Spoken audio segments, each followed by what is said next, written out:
Technology is making our lives mundane, unfulfilling, and unnatural. Our spiritual and psychological health is in the gutter thanks to big tech and industrialized society. Our planet is equally doomed. These issues do not know left or right, conservative or liberal. The problems brought upon us by technology will only get worse. So let's just blow it all up. It's time to start over. That was the philosophy of the Unabomber, Ted Kaczynski. To ignite a revolution, Ted anonymously mailed bombs to people he saw as critical in continuing industrial growth, including advertising executives, timber industry lobbyists, and computer scientists. Ted wrote an entire manifesto as he was carrying out these bombings, which features predictions and analysis of humanity's future. Today, a lot of these predictions have proven to be eerily accurate. Ted was not just some crazy person either. Throughout his life, he displayed genius-level intellect time and time again. So let's talk about how and why Ted Kaczynski wanted to destroy the world.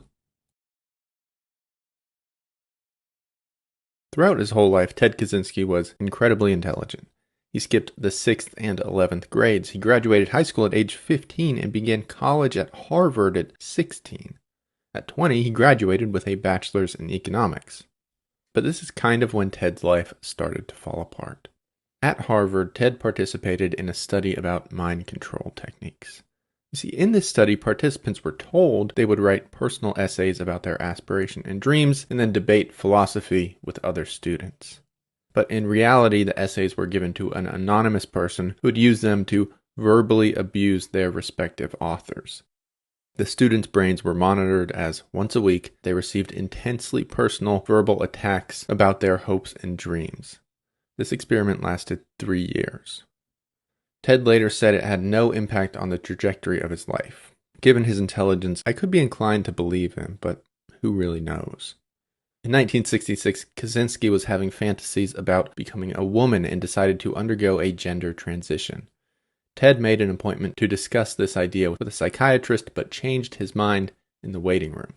After leaving, Ted felt disgusted by his, quote, sexual fantasies and said he wanted to kill the psychiatrist, specifically in a way that would not lead to him getting caught, so that he could kill other people too. Ted did not kill his psychiatrist, but he later said this incident was a major turning point in his life. He wrote that he reemerged from this darkness, quote, like a phoenix from the ashes, emboldened with a new sense of hope. After the incident with the psychiatrist, Ted resigned from his job as a college professor and relocated to a remote cabin in the woods of Montana. There, he lived without electricity or running water and took occasional odd jobs while receiving significant financial support from his parents. His goal was to eventually become entirely self-sufficient. He lived mostly on foraged plants and wild rabbits. It was here in Montana that Ted began his career as an eco-terrorist. One day in Montana, Ted was on one of his favorite hikes through the woods around his cabin.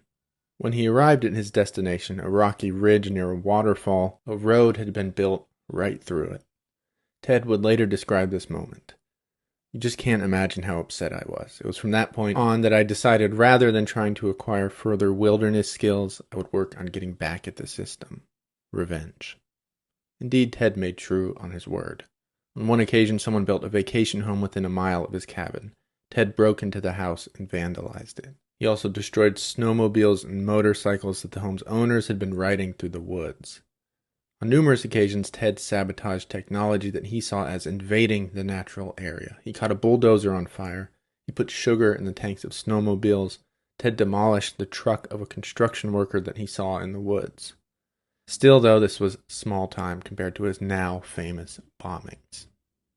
Between 1978 and 1995, Kaczynski anonymously mailed or hand-delivered a series of bombs that killed 3 people and injured 23 others.